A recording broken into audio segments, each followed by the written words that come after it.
This is Matthew Kratter's Bitcoin University. Today I want to answer the question, has Satoshi Nakamoto been finally unmasked in this HBO documentary called Money Electric, The Bitcoin Mystery, which I viewed yesterday. I think it's an entertaining documentary. Lots of great interview footage with Adam Back, Samson Mow, Peter Todd, and many other Bitcoiners from far-flung locations all around the world. Some interesting discussions take place and some interesting history. I think it's a pretty good summary of Bitcoin's history as well as its cypherpunk prehistory, though with a little too much Nouriel Roubini and Roger Ver for my taste. More on that later. All in all, the documentary is a net positive for Bitcoin, I think, putting Bitcoin front and center as a legitimate asset and currency for a normie audience. In fact, I was pleasantly surprised when I watched this documentary, which is about an hour and 40 minutes. So if you already have a subscription to Max, go check it out. If you're not already subscribed to Max, I really wouldn't bother. There's so many good things out there to view these days. And there's a spoiler alert for what follows in this video. Lots of cool early pictures. Here's an early picture of Adam Back. That was pretty cool to see. Unfortunately, though, the documentary fails to do the one thing that it set out to do, which is to successfully unmask or dox Satoshi Nakamoto. As the documentary itself points out early on as part of its discussion of the US government shutting down, I believe the company was called eGold, doxing someone is a pretty crappy thing to do, revealing their public identity when they don't want it to be revealed. Too bad the director of this documentary did not follow the same ethical imperative that he highlights at the beginning of his own documentary. This is a very important point that I want to highlight before we move on here, that if you accuse someone of being Satoshi, it's not really a compliment. You're actually putting them and their family in danger. You're painting a giant target on their back for intelligence agencies, government agencies in general, scammers, thieves, kidnappers, and other criminals. You might think it's a fun game to speculate on the real identity of Satoshi, but it's not. It puts real human beings in danger, especially if they're still living. People like Adam Back and Peter Todd, who are clearly not Satoshi. If you're enjoying this video so far, I just ask you to help to support this channel's mission of free Bitcoin knowledge and education for the world. Hit the subscribe button, leave a like, leave a comment, question, suggestion for a future video. Share this video with a friend or family member. So this documentary accuses Peter Todd of being Satoshi. Lots of people online saying if Peter Todd wasn't Satoshi, then he could just publicly deny it on Twitter instead of making half sarcastic comments about it. And Peter Todd, over the past 48 hours, has made many statements like this online and elsewhere saying, I am not Satoshi. So he certainly does not claim to be Satoshi. So what evidence does the documentary provide that Peter Todd is, in fact, Satoshi? There are a number of different points. We'll go through them briefly here. The fact that Peter Todd was quite young. He was only 23 at the time of the Bitcoin white paper in 2008, so he allegedly released it under a pseudonym so that he would be taken seriously in spite of his age. This seems quite implausible to me. Being 23 and being a cryptography researcher, I think it's not a big problem. You have very young mathematicians, etc. Number two, an early email from Peter Todd to Adam Back telling him that he had ambitions, that Peter had ambitions to turn Back's hash cash into an actual currency.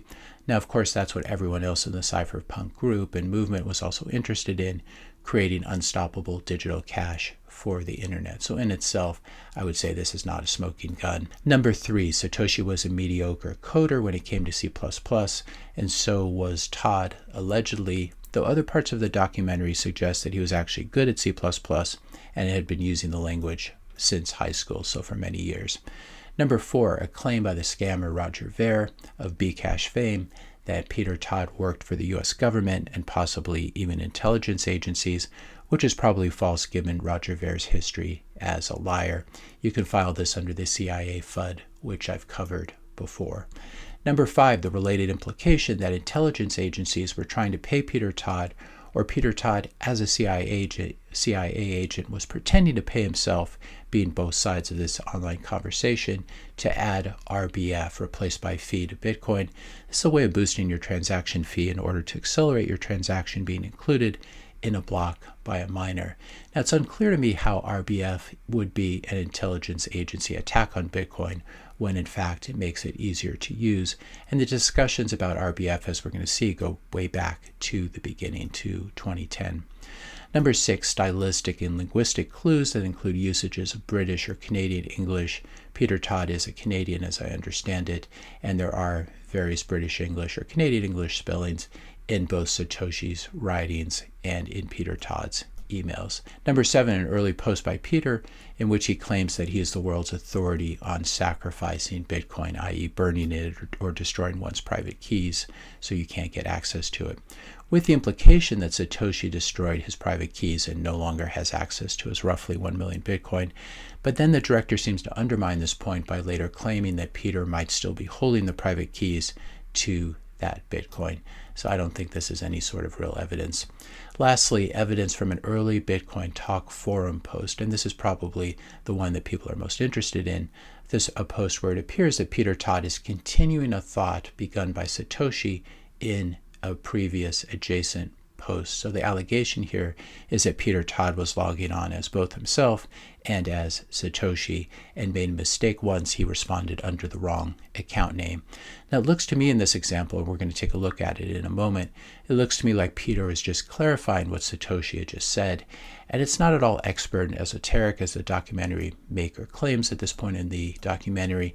Satoshi and Peter and others are just talking about transaction inputs and outputs and transaction fees and early ideas, it looks to me at least, around RBF, replaced by fee. So here's the post from Satoshi in question, December 9th, 2010 at 11:58. The post by Peter Todd at December 10th, 2010, 1:27 a.m. So presumably just a few hours later, Satoshi saying that there would need to be some changes on the Bitcoin miner side also to make the possibility to accept a double spend into the transaction pool, etc., etc., etc. So every node bears witness to which transaction it saw first by working to put it into a block. And then Peter Todd's response, or if you believe it's Satoshi, his continuation of the thought. Of course, to be specific, the inputs and outputs can't match exactly if the second transaction has a transaction fee. Now, to me, this looks like another comment. It doesn't look like a continuation stylistically.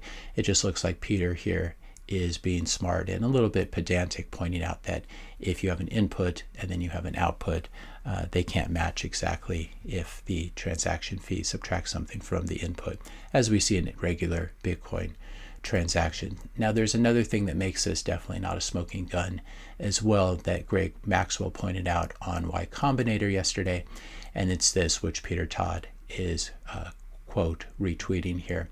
Also, at the time, Peter Todd's account was named Retep, which is obviously just Peter spelled backwards, and didn't have any immediately obvious connection to his identity. So it did not say Peter Todd right on the side here, and it did not have an email that was really identifying when this post was made. He's since updated his name, obviously, in the forum.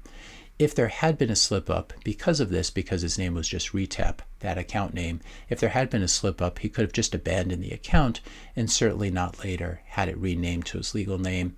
If Cullen Hoback, who's the producer, director of this documentary, had actually wanted to find Satoshi, he would have presented his theories to Adam Back and I to see if there wasn't some trivial flaw in them like this.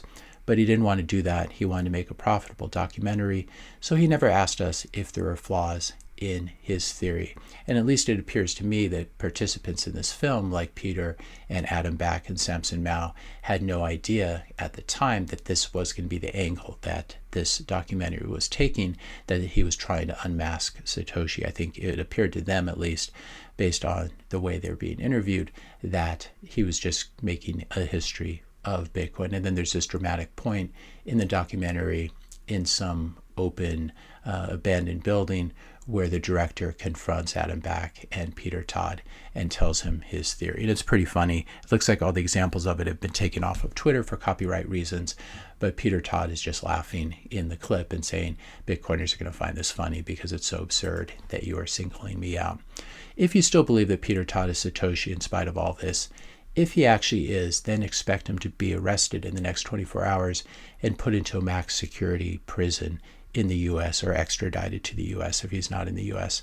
I'm certainly not wishing this on Peter or anyone else who gets a huge target painted on their back by irresponsible legacy media and entertainment outlets like HBO. If Peter Todd is not already sitting in jail today, he is almost certainly not Satoshi. What would be definitive proof that someone is Satoshi?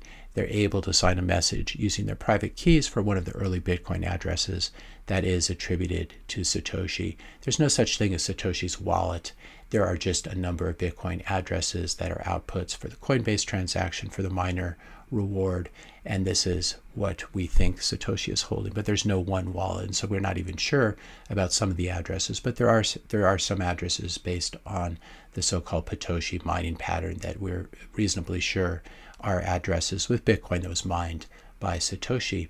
And if he in fact is Satoshi, if someone is Satoshi, they should be able to sign a message using their private keys from one of these addresses. No one has ever done that. Also, Satoshi's coins have never moved. Some of the adjacent coins have moved, but never his coins. To this day, no one knows who Satoshi is. Really, no one does know this, and that's a good thing.